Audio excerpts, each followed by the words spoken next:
why perhaps he may have changed. Somebody's got something on him. I don't know. I'm hoping for my theory to come to pass, that he's going to give the people that want it what they want, but the rest of us who don't, give us a way out. Now, this email just came in today. I'm not going to mention the name. I don't have it anyway, but people say it's not so bad in Australia. Well, here's a sister in Australia, Terry. Here's what she wrote. May I read it to you? Go ahead. It says, now, the mess says the grammar is not the best, so here we go. It's real bad, brother. No one's allowed out of their house for the past 5 weeks, but only 1 hour a day. And only one person is allowed to go shopping from your home in Melbourne. And you're allowed to go only 5 kilometers from your house. People are getting arrested just for speaking up peacefully. People are getting arrested for putting things on Facebook. He stopped all the businesses, so I've lost my business.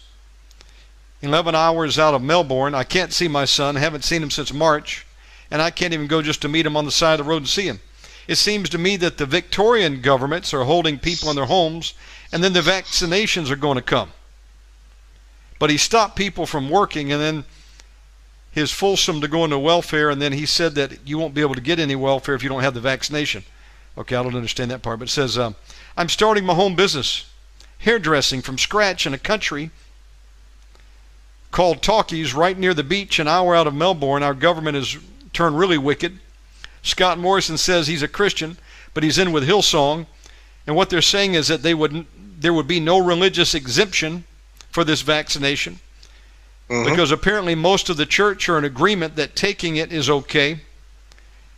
And I can't make out the rest, but somebody from Australia, basically the same thing a friend in Panama said. I talked to a guy that I've known for many years in Panama, nation Panama. Sounds like Australia parts of it are doing the same. They were only allowing one person to go out shopping, and in Panama, they had days of the week that only women could go out. Other days, men could go out. And you're only allowed to go out for shopping. Now, it's not that bad here in America, but there are other places that are in extreme lockdown mode, it sounds like, and people are prepping for the fact that they're going to come in and force these vaccines. And a couple of people said, well, can't you get a religious exemption? Not if the state declares no. There was no religious exemption, Terry, up in Brooklyn last year when I think smallpox or something broke out up there, the mumps or measles, I forget what it was. And people in the Hasidic community said, we're not going to take it. The government over there, whether it was the mayor or the governor, I can't recall, forced those Jewish people to get that shot. So under the current state laws in American folks, your exemption ain't going to work if they say it doesn't work.